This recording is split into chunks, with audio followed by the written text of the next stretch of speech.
Welcome to Sports Buds Hockey Podcast, where two friends come together to discuss all things hockey and where everyone's opinion is appreciated. Please welcome your hosts, Merrick and Colin Simpson. Hello and welcome to Sports Buds Hockey Podcast, Season 3, Episode 28. My name is Merrick and with me, as always, my buddy Colin Simpson. How are you doing tonight, Simps? Doing good, Mav. How about yourself?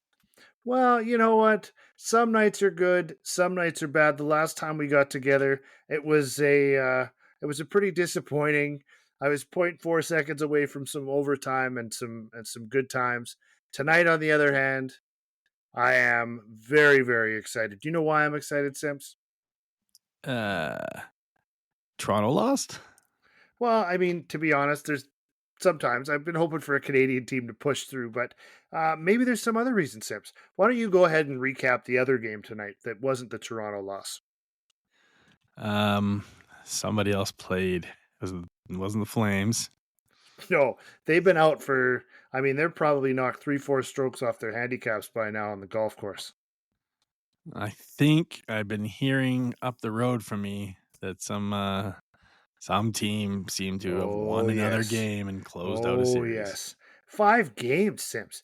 Like, they just took it to Vegas. So since we talked last, it was 0.4 seconds in Game 3 from going into overtime when Riley Smith scored. You know, heartbreaking. It was tough. The next game, Skinner came out. The team came out, and they all just stood up and played the best game they've probably played all year for a 3-0 win, which led us to tonight. Tonight, it was a back-and-forth affair with nobody giving an inch and not one goalie giving an inch. And it worked all the way. I'll go ahead and recap all the goals for you. It was capping in overtime for a 1-0 win. Just a greasy, everything playing in the crease, kind of jab at it goal. But there he was, the only Oilers forward that hadn't scored yet this postseason because he just got in last game. And there he is, getting the overtime winner and series winner. So there you go, Oilers in 5. Yeah, it was probably a little quicker than I think probably both of us would have thought, coming from the fact that Vegas and them have had a good series before. I would challenge you to go back and listen to the tape, Simps. Now, if we had somebody that did that for us, I would get them to bring it up right now. I called Oilers in 5, just to be clear. Oilers in 5. I thought you went 6 as well with me, but we'll have to maybe actually double check the tape because I thought we both went in 6. The fact is, it should have been better. I feel like, and this is, I guess I say all due no respect for Vegas. I thought Vegas was horrible except for like 3 minutes of the first game when they were on the power play. I did not see anything from that team at any stage that was good. For me, it was a complete domination. I never saw any real offense out of the team. They never looked like they had. I was talking to my wife and saying, like, I don't think there's been 3 minutes in a row of sustained pressure from Vegas throughout the entire series. Whereas you'd get huge stretches where Edmonton would keep the puck in, chance, switch lines, chance. Vegas had nothing. Like, their stars, same thing. Eichel, as well as he played good, but no offense, but if you're Jack Eichel and you're not getting any goals at all, then who's getting the goals? Like, Mark Stone's been in and out and injured, but like, who's getting the goals for Vegas? When you look at it, they got, I want to say at least 3 by Smith, I think. And then, yeah, like they only scored, 2, 3, 4. So, yeah, they only scored 9 goals in 5 games. So, I mean, you look at it, there really wasn't a lot of goal scorers. And yeah, for them, their stars were absolutely gone, totally invisible. Eichel, I saw out there a lot. Eichel was moving the puck. You didn't make anything happen. And like you said, I bet you a couple of minutes every here and there. But yeah, they didn't really roll the lines and keep the pressure mounting and all that kind of stuff. They'd have a good shift, and that would be it. And then it'd be Edmonton for a long time. Eichel, I noticed, he would skate. He would be moving it into the zone. Couple decent chances in this game, just little things that they missed and whatever. But that was kind of just how they were. This whole series they missed. Yeah, that backdoor one, I forget, maybe it was Eichel threw it to the guy at the back door. Yeah. Hayden or whatever his name is, Howden. Howden. Yeah. Like he had to have scored that. That should have been the game there. I don't know how he misses that. That's just an atrocious miss. But again, I feel like that's a prime example of what this series was for me for Vegas. Like it was them killing themselves. Like the Oilers' pressure obviously was doing a lot to them, and Oilers played well. But like I've never seen a team play so poorly in years. I look at the analogy of like tennis. In tennis, you got things what they call like a unforced error, right? Where it's not like the person made a play that caused you to do something wrong. You literally had everything in your hands and you just made an error. It was an easy lob to you and you just hit it directly out of bounds. Well, that was Vegas's play half the time. I watched one game. I think I counted 7 or 8 3-foot passes with nobody on them that they completely missed each other. There was one power play. I think it would have probably been maybe it was the game that they won at the end because it was a bit earlier. On one power play, they threw the puck to the point 4 times to nobody, and it went out of the zone. No pressure on the guy. He just thinks there's a guy there. Laid it back to the point. The guy just wasn't there. Yeah. It was like they were so out of sync throughout this whole series. I was just shocked. I didn't know, like, was it just the Oilers' you know what? pace? I see what you're doing here, Sims. I see what you're doing. You're trying to take away what was probably the best Vegas team they've ever had, and the Oilers stomped them into the ground anyway. Yeah, and you're just trying to take that away from the Oilers and all us Oilers fans. Oh no, Vegas didn't even play. They were terrible. Looked like their AHL team. Oh, and the Kings, they sucked too, and nobody liked them. You know what? Everybody was telling us that this was the year. Maybe, you know what? Maybe the Kings had a chance. Maybe the Oilers managed to come back against the Kings, but the Golden Knights are a deeper team. They're never going to be able to do that to them. They're going to run over them. Their goaltending's a big issue. Their goaltending's way better, all of that stuff. And, in the end, I think the Oilers matched up well and they played harder, and I think they were the dominant team. And I wasn't that impressed with Vegas, but I still think that at least part of that is due to Edmonton's play as well. Oh, there's no doubt about it. I watched even in this game here. I only caught the third period in overtime. There was a lot of times where I felt like Vegas never got any speed through the neutral zone because of the back check from the Oilers. Every time it looked like it, because there was no puck carry. So, and I think this is what we saw a lot in the LA series as well, where when we talked about the dump and chase all the time. Yeah. Like you see that happen because they can't pick up enough speed to get odd man rushes. Yep. So when they're coming through 3 guys through the neutral zone and that guy's back checking him so hard, his only choice is he's been caught. And he can't get in with speed, and he can't pass the puck to anybody because you're already at the blue line, right? You can't really hit a guy in stride. So your only option at this point is just to dump it into the corner. And that, I think, was a huge difference. And I think that's where Edmonton, since the beginning couple games, have gotten really strong at, is that back check through the neutral zone. And I think that has changed a lot of the play of these teams. There was no puck carrying. There was just a lot of pressure. But again, I was just surprised by I wasn't surprised by how much they'd lose the puck from pressure. Like we talked about this with the Oilers on their penalty kill, and they changed up from game 2 on, I think, went to a real high press system. Mm-hmm. So I get the concept. I expect teams from a fast team, to pressure you high to have turnovers. I was just surprised by how many turnovers when there was no pressure. I think that's the part that surprised me. This was a deep Vegas team, but I think, I thought they were deep in the sense that all 4 lines looked the same. Subpar. I just didn't think anybody stood out. Yeah, no, and I think I said this, I think, after the first game, maybe the second. When you had Eichel and Stone and maybe Carlson or something like that out there was a little bit of offense. They were getting it into the zone. They were doing things. Other than that, like there was the odd time the third line kind of got something greasy going, dump and chase and managed a shot, whatever. But for the most part, other than that, there was nothing. And so but I think you're right. I think the depth during the regular season, the depth of a team like Vegas, where they don't necessarily have a lot of big time scorers and stuff like that, but everybody plays pretty well within their system and does that. You talk about depth and you see it. You get to this point in the playoffs and you see what Edmonton is doing this year so far, where all of their guys are scoring and all of their lines are dangerous and everybody is possible. Everything is possible every time those guys are out there.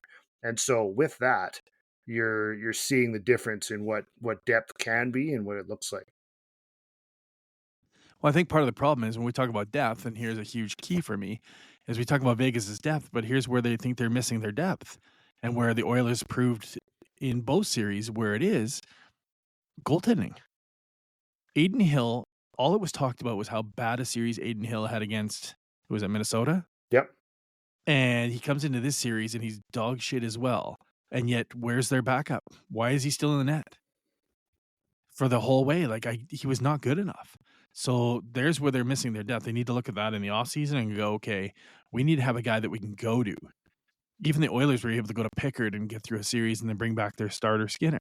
Like, it doesn't make sense where they didn't have something to shake it up a little because they just didn't look like a cohesive team. And again, we look at, the stars and so on, but here's how I look at the teams right now between Vegas and Edmonton. Name any Vegas players that elevated their game from the regular season. Not even one. That's my point, right? Who's the guy that you're like, well, he was good in the regular season, but stood up?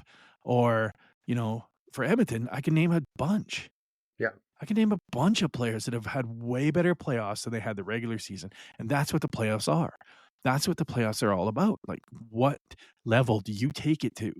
And I don't think they did. And now I think LA was a better series in the sense, forget how many games they went to. But I feel like a lot of guys, they dried up a little, but there was some guys in that Kempe and that guys like that who elevated their games. Mm-hmm. And I don't think I can name one Vegas player, even a guy like Eichel, who I thought he had a good series.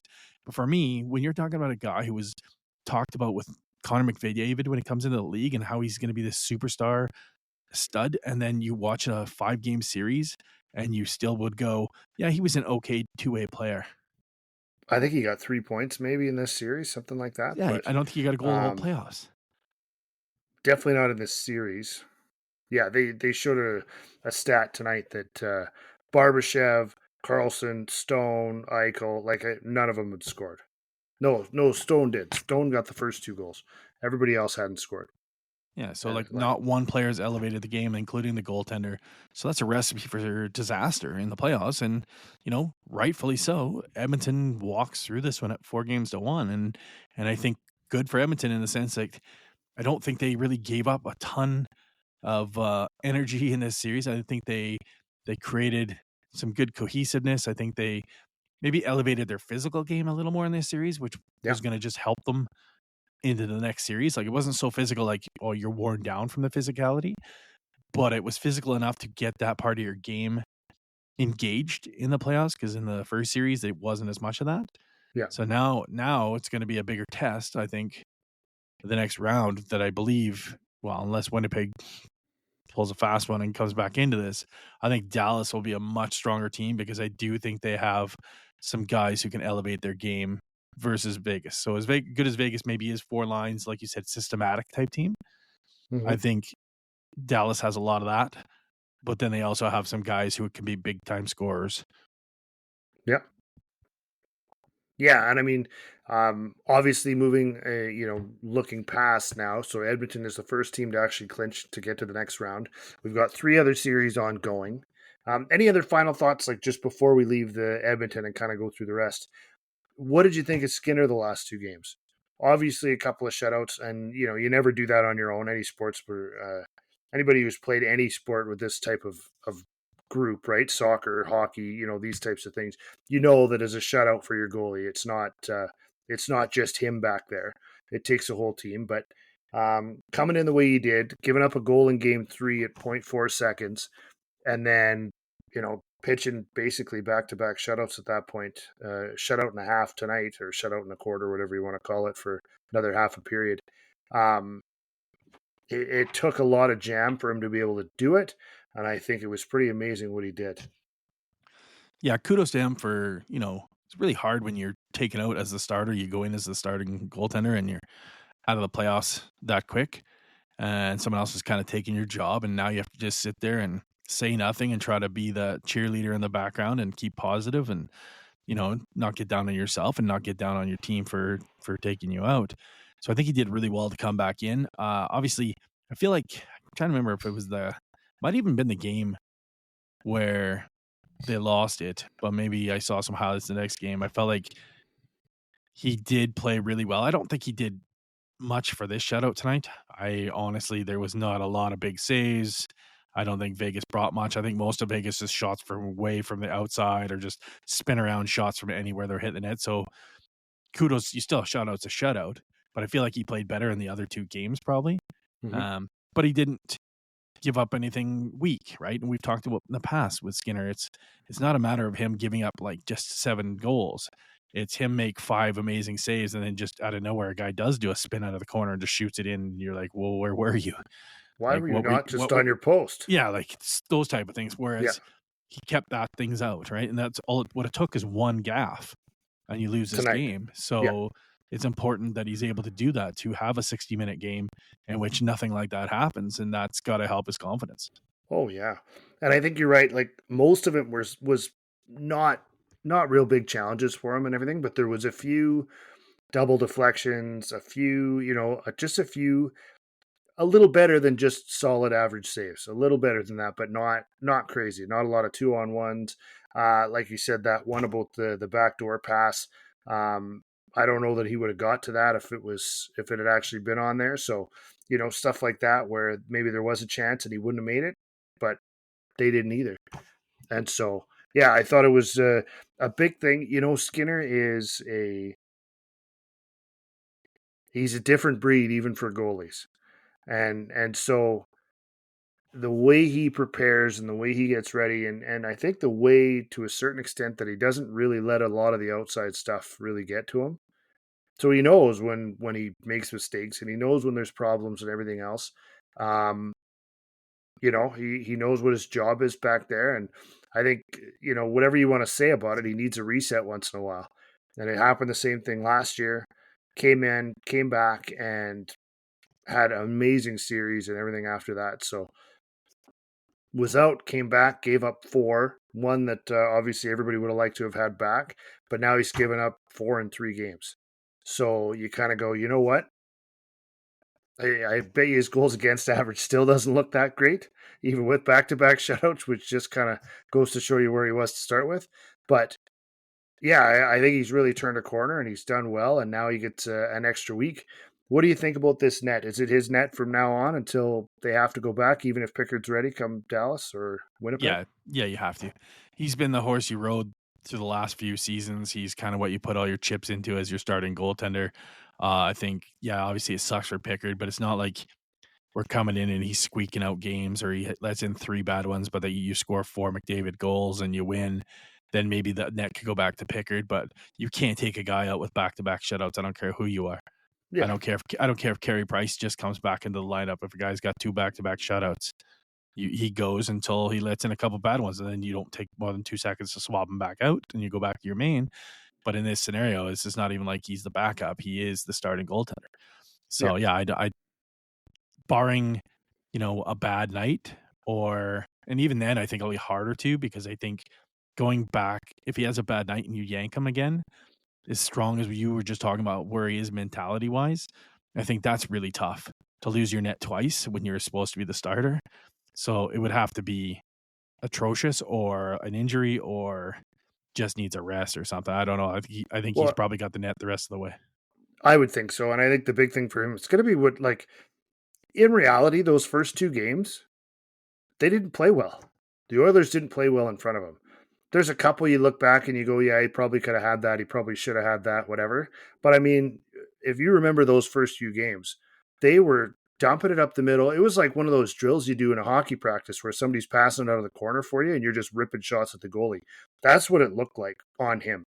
And it was drives to the net. It was rushes down the ice. It was just the defenseman dumping it straight up the middle to their guy, like just over and over and over again. And so, yeah, it was really bad games for the Oilers as they kind of found their feet in the playoffs and went from there. So, you know what? Yeah, they didn't play well in front of them. They switched it up, and you rode the hot goalie, like you said. You're not going to take a guy out when he's winning. Now it gave him the chance back, and I think, you're going to ride the goalie again and hope that your game is developed to the point where you don't give up those kind of games, never mind what he does. So I agree. So why don't we move on? We'll look at in the Central Division.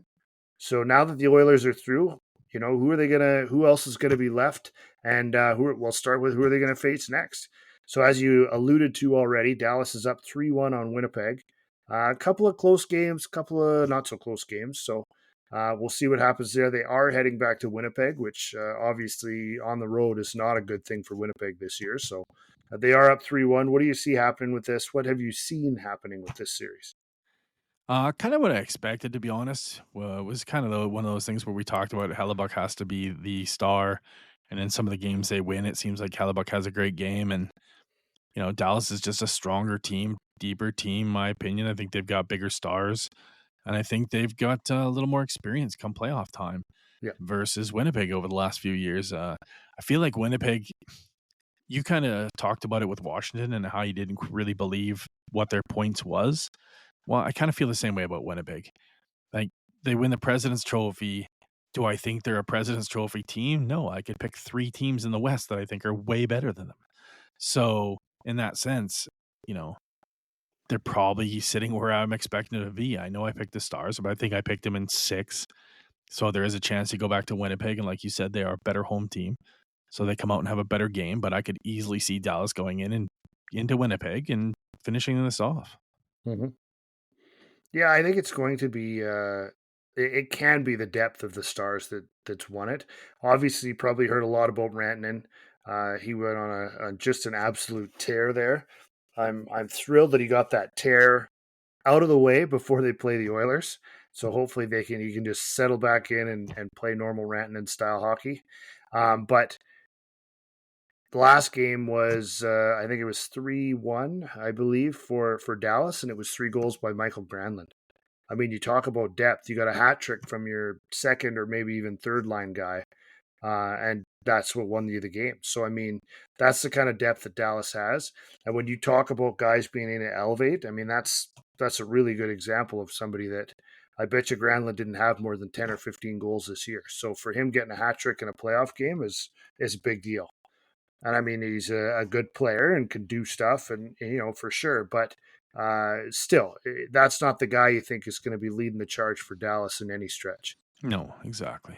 And so another one you said, I watched the last period of the game last night or the night before, and yeah, it was Winnipeg had 10 more shots or something like that than Dallas did, right? And they were all over him, and Ottinger was stopping everything.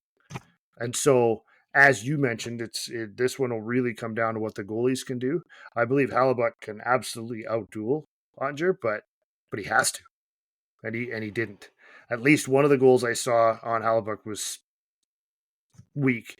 It was right up the middle, and it was just guy picked the bottom corner and basically ripped it by him. Like, not a big slapper, not a big change in direction, not a big pass across the crease, just stepped over the blue line and 10 feet in and ripped a wrist shot, I think, and scored. So he's got to get those. He has to make that happen. He has to be the better goalie, and that's the only way. I said, kind of wishful thinking, but I said if anything Winnipeg could do, it's going to go all the way to 7, and they could win it there. So if they win at home, get a little momentum, and then actually get a great game out of Hellebuck on the road, then they still have a chance to do this in 7. But those are a couple big ifs. Like you said, I could also see Dallas walking in and saying, we got to finish this and doing that. So I guess that takes us on to the East. Yeah. What do you want to look at first? Well, okay. So we've got, why don't we start with the series that'll only take us about 30 seconds to cover. Carolina's up 3-1. As we expected, we figured it would be 5 or 6. We figured Carolina would beat Washington. As you just mentioned, neither of us really felt like, I mean, the only difference I would say between Winnipeg and Washington, like you mentioned, you didn't really think Winnipeg as a President's Trophy team.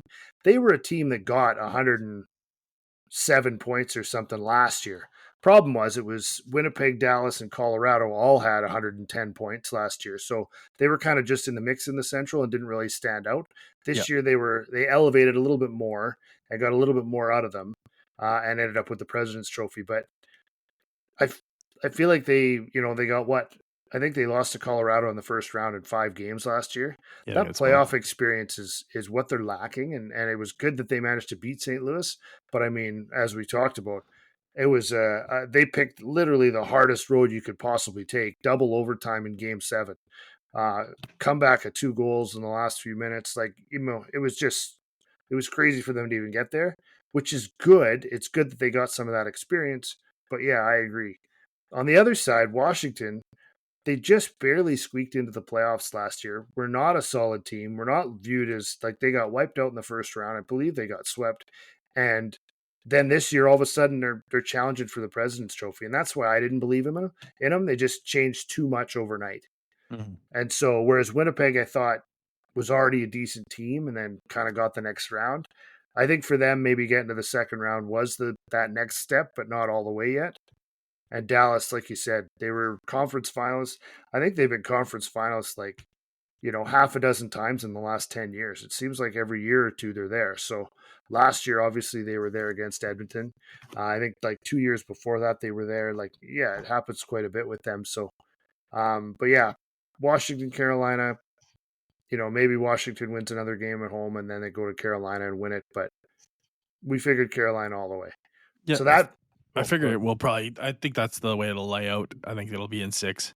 I think Washington will have a big game at home, kind of a homage to Ovi. He'll get a couple power play goals, and then Carolina will finish it up. But I do worry for Carolina, just like I feel like for Winnipeg. Like I know the series was tough for Winnipeg, but that's against St. Louis, and I think there's a big jump up between St. Louis and Dallas. Mhm. And again, when we talk about that elevating, when you're going to go play a team that is marginally better than the team you just played, giving the same effort you did in the one before probably isn't going to be good enough. And so for a team like Carolina, who's kind of coasting right now their way through 2 pretty bad teams, like beating Jersey, easy mode, Washington, I kind of wonder how they're going to fare, even if they get through into this next round. Yeah. So talking about that next round, last time I talked, I believe we were looking at a 2-0 series lead for Toronto. They were doing everything right, checking all the boxes, and then they were headed to overtime, I think. I think that's the last time we talked. We may have talked about them losing the game, but obviously they lost that one in overtime. One of those overtime goals just bounced off a guy's gloves and in the net. The next one they won, Florida won outright. And then tonight, what happened tonight, Sims? They got embarrassed at home. I believe it was a 6-1. I think when I was watching the interview from Matthews, or no, Nylander, I think was mentioning it, saying that it was pretty much 6-0 at one point or something. Yeah, I think they got the last goal to make it 6-1. Yeah, and he was talking about how embarrassing it was, and he's like, "Yeah, well, like, what do you do? Not much you can do about it. Put your head down, go to the next game, and try to do the same thing to them back in their own building. Mhm. Get a little bit of retribution." Obviously, there's some Leafs fans out there just biting their fingernails and can't believe what's going on. Up 2-0, it looked like it was their year to get by this round finally. A Florida team that, yes, obviously they won the cup last year, but we'd kind of wondered whether they're going to be good enough. And Toronto's even better than they have been. They're way better on defense than they were. They had a bit better short up goaltending. They still had all their stars up front. So none of that's changed. A guy like Matthew Nyes has kind of come out of nowhere and become a little bit of a star for that team. Everything looked good. And then all of a sudden, the usual Leafs playoff slump. And they're down 3-2, and you're going back to Florida for a chance to close out at home. Matthews doesn't have a goal. He's got 20 shots in 5 games and doesn't have a goal yet. Nobody got points tonight. Game 5, right? Game 5, 6, and 7, they disappear. So it was who scored tonight? Robertson, I think, and from Domi and whatever. But no, none of the core 4, none of them were on the score sheet tonight. I mean, 6-1 anyway, but still, nobody got points. Nobody did anything. -2, -3, that kind of stuff. So obviously a tough night for Toronto. We got to see what happens with them. And like you said, they got to just, pull up your socks and do it. They got to go down to Florida and they got to win. Like, you fought all year to get home ice. So they just took it from you. You got to go take it back and then bring them back to Toronto for game 7 and make it happen. So obviously Florida is a tough team to put away. Nobody's done it for 2 years now at this point. They got beat by Vegas 2 years ago, so obviously they learned a lot from that and learned a lot from getting there and beating Edmonton last year. You just really gotta understand the sacrifice and what it takes to get there and play with all the heart you can. So I think we'll finally see. Obviously at 2-0, everybody was saying this is it. The core four is finally breaking through, and now here we go. So now, if they do end up losing this series, whether it's in 6 or 7, if they do end up losing this series, what do you see? Are you going to end up? Are they going to run it back? I can't imagine. Obviously, Marner's probably on his way out anyway, but Nah, but seeing that, it all depends. I think if they make the next round and then maybe they don't win the cup, I think Marner stays. I think them going out in this round, there's a really good chance he leaves. And that might be just based on, you can look at it two ways, whether he just says, okay, I want out of this because it's going to be a torrential, horrible summer of these guys just getting bashed for 6 straight months. So you're like, well, okay, maybe I don't want to be part of that. Or it's just, we can't as an organization. Like we're stuck with these other guys. And I say stuck, they're superstar players. So I don't want to make it sound like, I'd take any one of them on my hockey team. But like stuck in the sense of the contracts are already in place. Whereas Mitch's contract is not in place. So Tavares is up as well. Correct. But like the other guys who are in contracts is my point. Yeah. And so with Tavares, Tavares is different because he's not going to cost more money than he does now.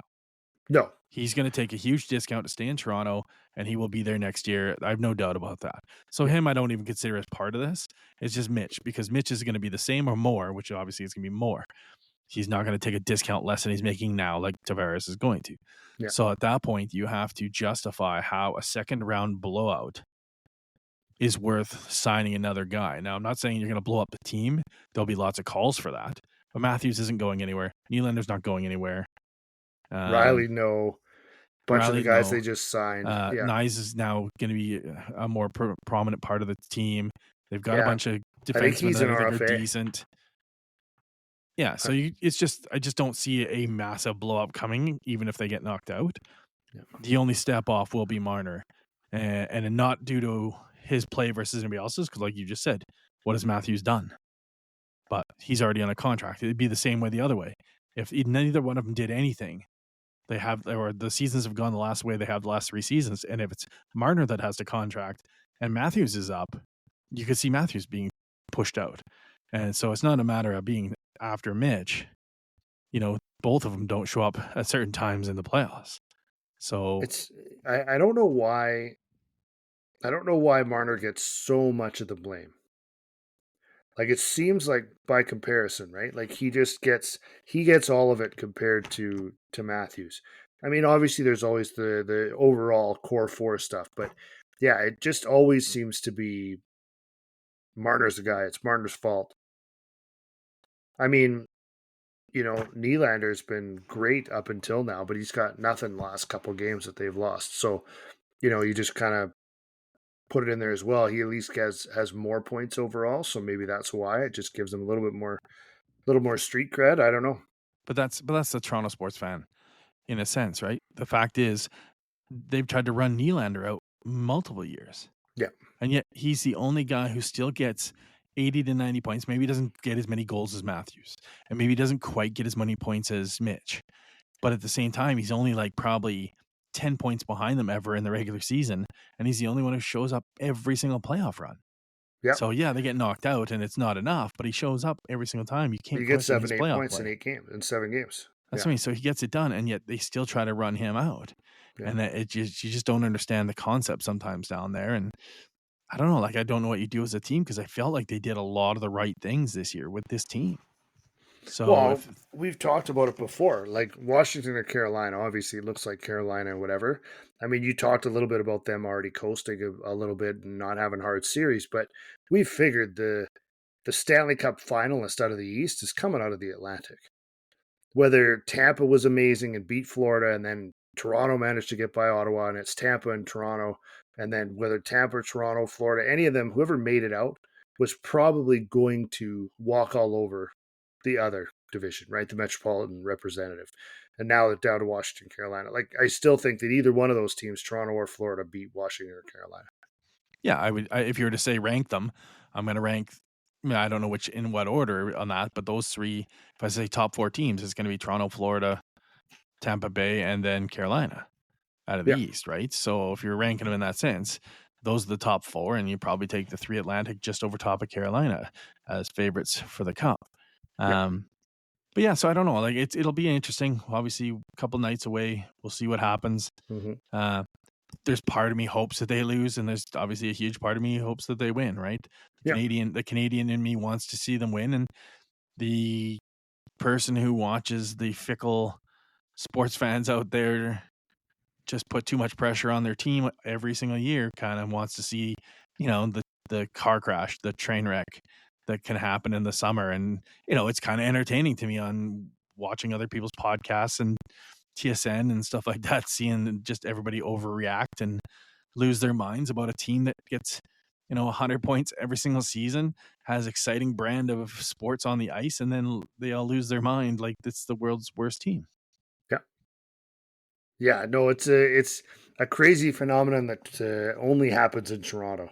I mean, I know there's there's passionate sports fans everywhere, and everything is always scrutinized, and you go over it, and I mean, it's just like when you're watching a highlight, and you're like, how did the guy miss that? And you're like, you're watching this on super slow mo, and he got a piece of it.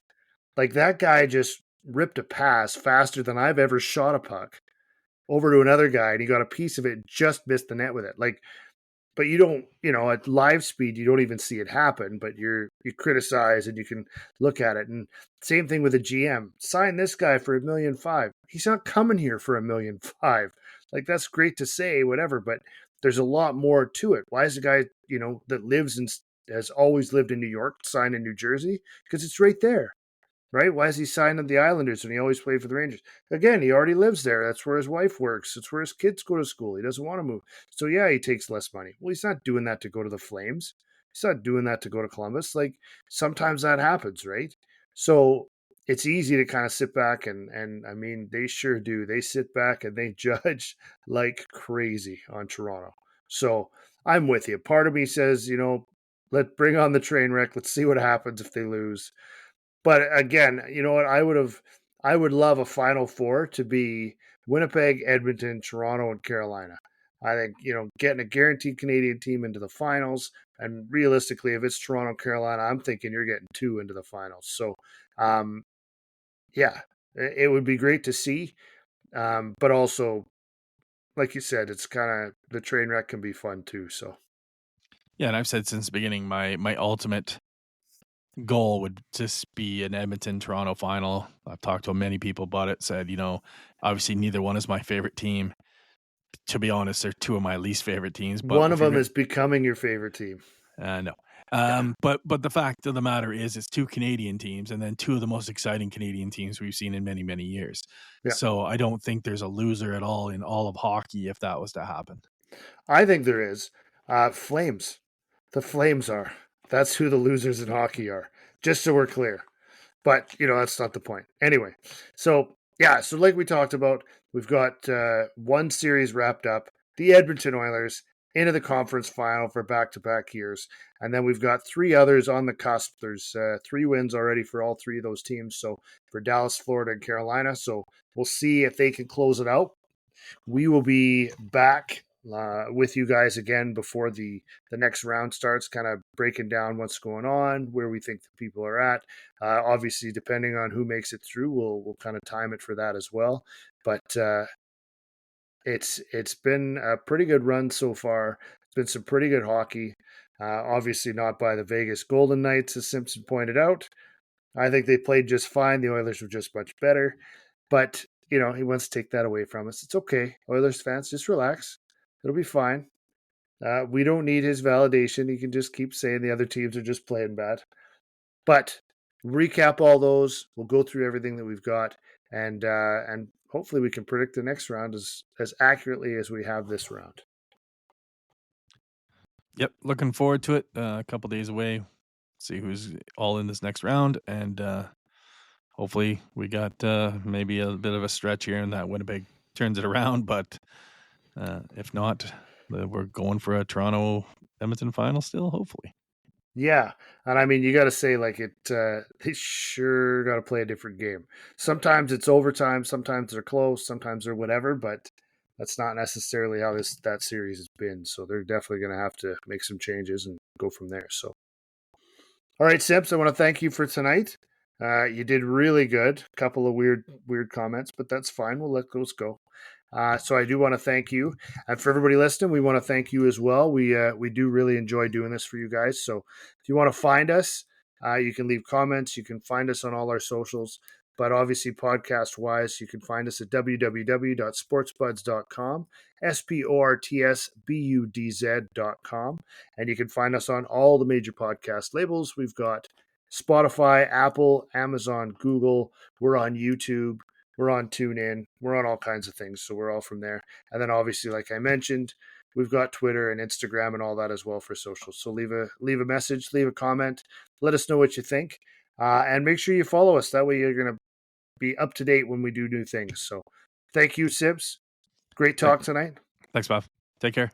All right.